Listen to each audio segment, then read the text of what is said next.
I request Honorable CM for his message. Mukhya Mantri Gari, Mukhya Athiti Sandesh.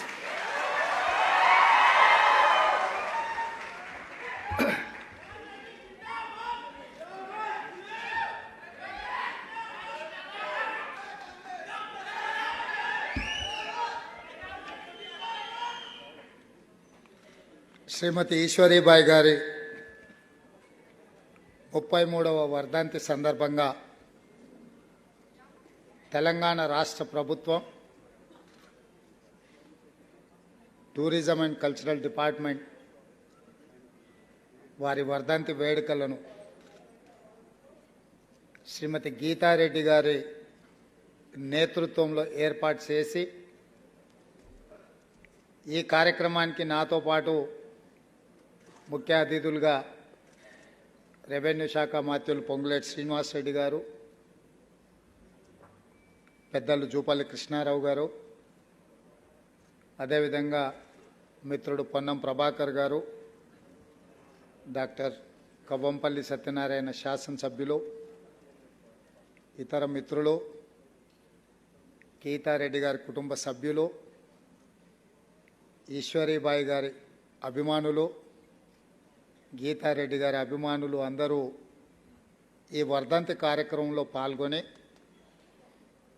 Eshwari Bai గారు ఏ స్ఫూర్తితో పనిచేసినరో ఆ స్ఫూర్తిని తీసుకొని తెలంగాణ రాష్ట్రంలో కాంగ్రెస్ ప్రభుత్వాన్ని ఏర్పాటు చేయడానికి కృషి చేసిన అందరికీ కూడా మనస్ఫూర్తిగా అభినందనలు, కృతజ్ఞతలు మిత్రులారా. ఈ రోజుల్లోనే చదువుకున్న ఈ యుగంలోనే రాజకీయాలలో మహిళలు రాణించాలంటే చాలా కష్టమైన పరిస్థితులు. కానీ ఆ రోజుల్లో డాక్టర్ బాబాసాహెబ్ అంబేద్కర్ స్ఫూర్తిగా ఈశ్వరీబాయి గారు తెలంగాణ ప్రాంతంలోనే కాదు ఉమ్మడి ఆంధ్రప్రదేశ్లో కూడా తనదైన ప్రత్యేక ముద్రను రాజకీయాలలో ఏర్పాటు చేయడమే కాకుండా ఆనాడు తెలంగాణ తొలి దశ తెలంగాణ ఉద్యమంలో కూడా వారు ప్రత్యేకమైన పాత్రను పోషించారు. వారు రాజకీయాలలో రాణిస్తూనే శ్రీమతి గీతారెడ్డి గారిని ఒక మంచి డాక్టర్గా చదివించి సమాజంలో అత్యున్నతమైన గౌరవము, మంచి చదువు, అన్నిటికంటే ముఖ్యంగా మా డాక్టర్ గారిని మనందరం మనస్ఫూర్తిగా అభినందించాలి. ఎందుకు అనంటే గీతక్క రాజకీయాలలో ఎదగాలని వారికి పూర్తి స్థాయిలో సహకారాన్ని అందించి హాస్పిటల్ రన్ చేయడం నుంచి మొదలు పెడితే నైతికంగా, ఆర్థికంగా, రాజకీయంగా వారు అండగా నిలబడి, మనం చాలా సందర్భాల్లో పెద్దలు చెప్తారు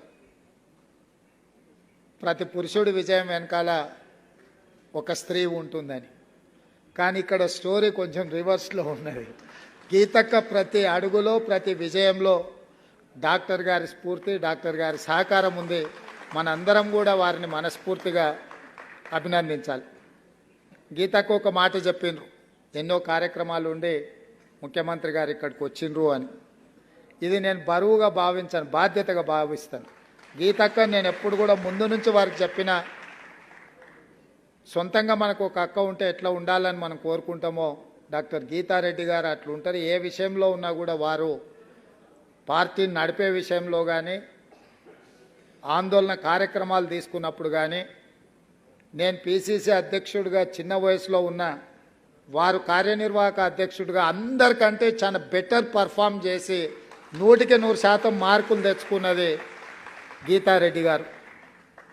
సభ్యత్వ నమోదు కార్యక్రమంలో 17 పార్లమెంటు నియోజకవర్గాలకు లేదా 10 ఉమ్మడి జిల్లాలకు కార్యనిర్వాహక అధ్యక్షులను బాధ్యతలుగా వేస్తే దేశంలోనే అత్యధికంగా డిజిటల్ మెంబర్షిప్ ఎవరైనా చేపించిండ్రు అని అంటే నల్గొండ జిల్లా ఇన్ఛార్జిగా ఉన్న గీతారెడ్డి గారు అత్యధికంగా పార్టీ సభ్యత్వ నమోదు కార్యక్రమాలు చేసిండ్రు. వారందరి సహకారంతో, వారి కృషితోని దేశంలోనే కాంగ్రెస్ పార్టీకి 45 లక్షల డిజిటల్ సభ్యత్వాలు చేసి తెలంగాణ రాష్ట్రం దేశంలోనే మొదటి స్థానంలో కాంగ్రెస్ పార్టీలో నిలబడ్డది.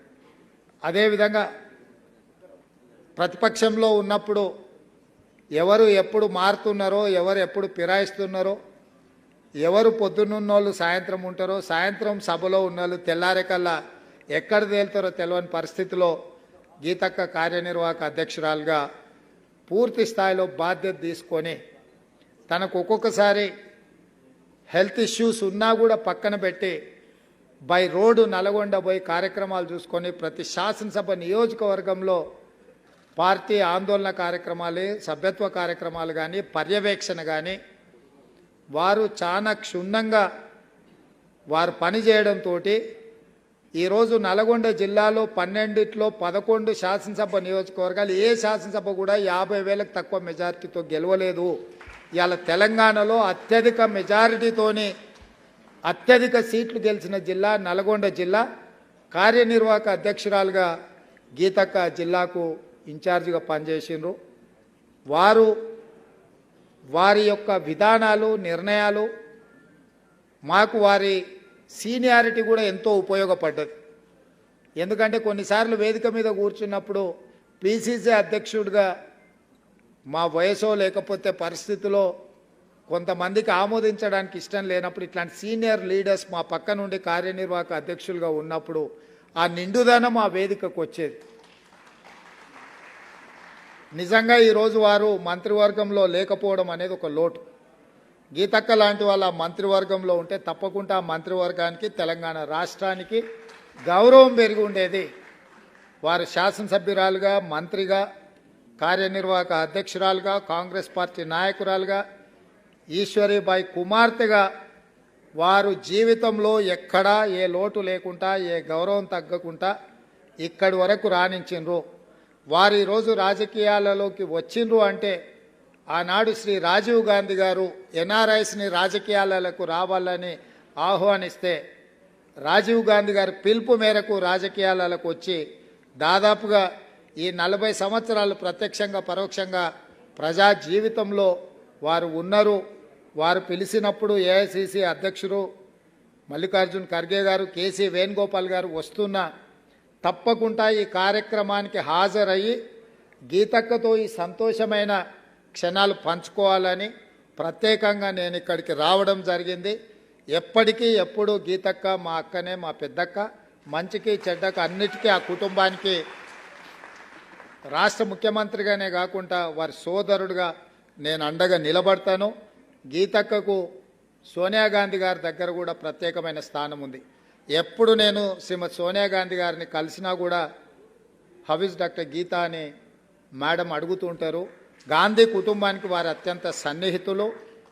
వారి అన్ని విషయాలలో పార్టీ అండగా నిలబడుతుంది. ఈరోజు ఈ కార్యక్రమంలో కూడా రాష్ట్ర ప్రభుత్వం సంపూర్ణంగా ఈ కార్యక్రమాలను ఏర్పాటు చేయడం జరిగింది. నాకు ఏఐసిసి అధ్యక్షుడిని రిసీవ్ చేసుకునే పని ఉన్నా మా మంత్రులను ఇక్కడనే ఉండి ఈ కార్యక్రమాలను పర్యవేక్షించి ప్రతి నిమిషం గీతక్కకు అండగా నిలబడాలని, ఈశ్వరీబాయి గారి అభిమానులకు, గీతక్క అభిమానులందరికీ నాది ఒకటే మాట, నేను గీతక్క కుటుంబ సభ్యుడిగా, తమ్ముడుగా నా బాధ్యతలు తప్పకుండా నెరవేరుస్తా. ఏ అవకాశం ఉన్నా, ఏ సందర్భం వచ్చినా ఆ కుటుంబానికి పార్టీ అండగా నిలబడుతుందని తెలియజేస్తూ మీ అందరి దగ్గర సెలవు తీసుకుంటున్నా. ధన్యవాదాలు మిత్రులారా.